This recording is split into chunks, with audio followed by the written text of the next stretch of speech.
ప్రియ సహోదరి సహోదరులారా, నేటి సువిశేషము యోహాను సువార్త 14వ అధ్యాయము 21వ వచనం నుండి 26వ వచనం వరకు. నేటి సువార్తలో ప్రభు నన్ను ప్రేమించువాడు నా మాటను పాటించును అని తెలియజేస్తున్నాడు. నా ఆజ్ఞలను స్వీకరించి పాటించువాడే నన్ను ప్రేమించువాడు. నన్ను ప్రేమించువాడు నా తండ్రి వలన ప్రేమింపబడును.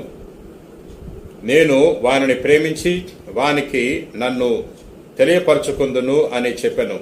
అంతటా ఇస్కారియోతు కాని యూదా, ప్రభు, లోకమునకు కాక మాకు మాత్రము తెలియపరచుకొనుట ఎట్లు సంభవించును అని అడిగెను.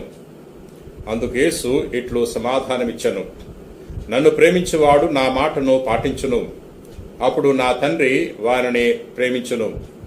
మేము వాని యొద్దకు వచ్చి వానితో నివసింతుము. కాని నన్ను ప్రేమింపనివాడు నా మాట పాటింపడు. మీరు వినుచున్న ఈ మాట నాది కాదు, నన్ను పంపిన నా తండ్రిది. మీతో ఉండగానే నేను ఈ మాటలు మీతో చెప్పితిని.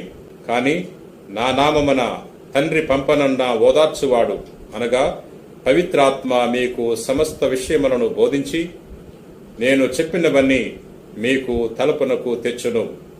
ఇది క్రీస్తు సువిశేషము. క్రీస్తువా, మీకు స్తుతి కలుగునుగాక. ప్రార్థన చేసుకుందాం. ప్రేమ కలిగిన ప్రభువా, దయగిన సర్వేశ్వర, ప్రభువా, నేటి సువార్త ద్వారా మాతో మాట్లాడినందులకు నీకు వేలాది వందనాలు. ప్రభువా, నేటి సువిశేషములో నీ కుమారుడు యేసుక్రీస్తు ప్రభు నన్ను ప్రేమించువాడు నా మాటను పాటించును అని తెలియజేస్తున్నాడు. ప్రభువా, మేము నీ బిడలగా కొనసాగటానికి నిన్ను ప్రేమించి నీ యొక్క ఆజ్ఞల ప్రకారంగా జీవించే గొప్ప వాక్యాన్ని దయచేయమని ప్రార్థన చేయుచున్నాం. ప్రభా, యొక్క వాక్యాన్ని ఆలకించి ప్రార్థన చేయుచున్న ప్రతి వారిని కూడా పేరు పేరున దీవించమని మా నాథుడైన క్రీస్తు ద్వారా మనవి చేయుచున్నాం తండ్రి.